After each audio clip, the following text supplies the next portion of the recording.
നമസ്കാരം. ജ്യോതിർദർശനത്തിലേക്ക് എല്ലാവർക്കും സ്വാഗതം.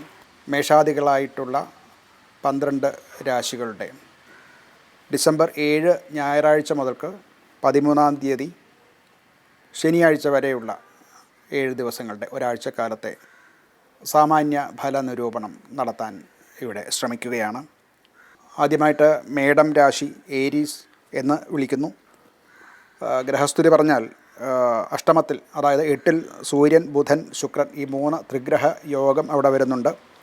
9-ൽ കുജനാണ്, 3-ൽ വ്യാഴവുമാണ്. ഇവരുടെ ജീവിത സംബന്ധിയായിട്ടുള്ള കാര്യങ്ങൾ, പുറകിലേക്ക് പല കാര്യങ്ങളും ചെയ്തു തീർക്കാനുള്ള, മുൻപ് ആലോചിച്ച് വച്ചിരുന്ന പല കാര്യങ്ങളും തീർക്കാനുള്ള ഒരു സമയമാണ്. അതുപോലെ തന്നെ പഴയ ചില ഓർമ്മകളും ഒക്കെ, ബന്ധങ്ങളും മറ്റുമൊക്കെ ഓർമ്മയിലേക്ക് എത്തുന്ന ഒരു കാലവുമാണ്. ധനപരമായിട്ട് ചില അപ്രതീക്ഷിതമായിട്ടുള്ള ചിലവുകൾ അവർക്ക് വരാവുന്നതാണ്.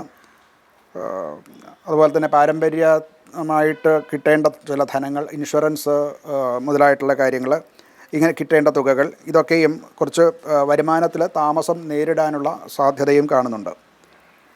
ജോലി സംബന്ധമായിട്ട് ഇത്രയും നാളും പൂർത്തിയാക്കാതിരുന്ന ചില പ്രൊജക്റ്റുകൾക്ക്, ദീർഘകാലമായിട്ട് തുടർന്നു വരുന്ന ചില പ്രൊജക്റ്റുകൾക്ക് അതിൽ ഒരു പുതിയ വ്യക്തത വരാവുന്നതാണ്. അതുപോലെ തന്നെ വിദേശയാത്ര വേണ്ടി വരുന്ന ഒരു കാലഘട്ടം കൂടെയാണ്. കുടുംബത്തിൽ അസ്വസ്ഥതയ്ക്ക് ചില കാരണങ്ങൾ ഉണ്ട്. അത് ചില അവർ പരസ്പരമുള്ള ബന്ധങ്ങൾക്കൊക്കെ ചില ക്ഷതം സംഭവിക്കാനുള്ള കാരണങ്ങളും ഉണ്ട്. അതൊക്കെയും വേണ്ട രീതിയിൽ നോക്കി ചെയ്യേണ്ടതാണ്. ആരോഗ്യപരമായിട്ട് അവർക്ക് ഉറക്കക്കുറവുണ്ടാവും, രക്തസമ്മർദ്ദം കൂടുതലാകാനുള്ള ചാൻസ് ഉണ്ട്. അതുപോലെ ദഹനശക്തി കുറച്ച് കുറയും. അതുകൊണ്ട് വയറ് സംബന്ധമായിട്ടുള്ള രോഗങ്ങൾ വരാനും ഈ മേഷം രാശിക്കാർക്ക് കാര്യമുണ്ട്. ആത്മവിശ്വാസം വേണം, അതുപോലെ പ്രാർത്ഥനയും വേണം. സുബ്രഹ്മണ്യനെയും വിഷ്ണുവിനെയും ഭജിക്കുക എന്നുള്ളതാണ് ഇതിന് സാമാന്യമായിട്ട് പറയാവുന്ന. അഥവാ വിഷ്ണു ക്ഷേത്രത്തിലും സുബ്രഹ്മണ്യ ക്ഷേത്രത്തിലും ദർശനം നടത്തുക, പ്രദക്ഷിണം വയ്ക്കുക, യഥാശക്തി വഴിപാട് നടത്തുക, ഇതൊക്കെയും നല്ല കാര്യങ്ങളാണ്.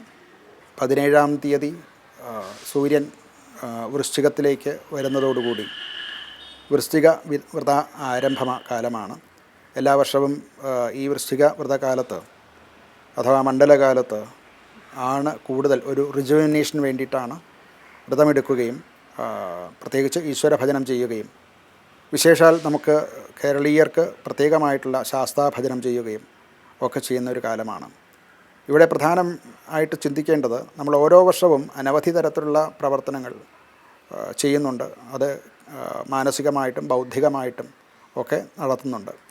അതിലൊക്കെ ശരിയും തെറ്റും ദോഷവും ഗുണവും ഒക്കെ ഉണ്ടാകാം. എന്നാൽ ഇവയെല്ലാം വീണ്ടും ഒന്നുകൂടെ ഒരു അരിപ്പയിലിട്ട് അരിച്ച് അതിലേത് പൂർണ്ണമായിട്ട് ഒഴിവാക്കണം, ഏത് എല്ലാം എടുക്കാം എന്ന് അറിയത്തക്ക വിധം നമ്മളൊരു റിജുവിനേഷൻ നടത്തുന്ന കാലമാണ് ഈ മണ്ഡലവ്രതകാലം. അങ്ങനെയുള്ള ഈ കാലത്ത് അതിനു വേണ്ടിയിട്ട്, അത് ഏത് രാശിയാകട്ടെ, ഏത് നക്ഷത്രക്കാരനാകട്ടെ, ഇവർക്കെല്ലാവർക്കും ഈ ഒരു കാലഘട്ടം, ഈ മണ്ഡലവ്രതകാലം അത് അനുഭവവേദ്യമാകട്ടെ. അതിനുള്ള പരിശ്രമം എല്ലാവരും ചെയ്യുന്നത് വളരെ ശ്രേയസ്കരമായിരിക്കും.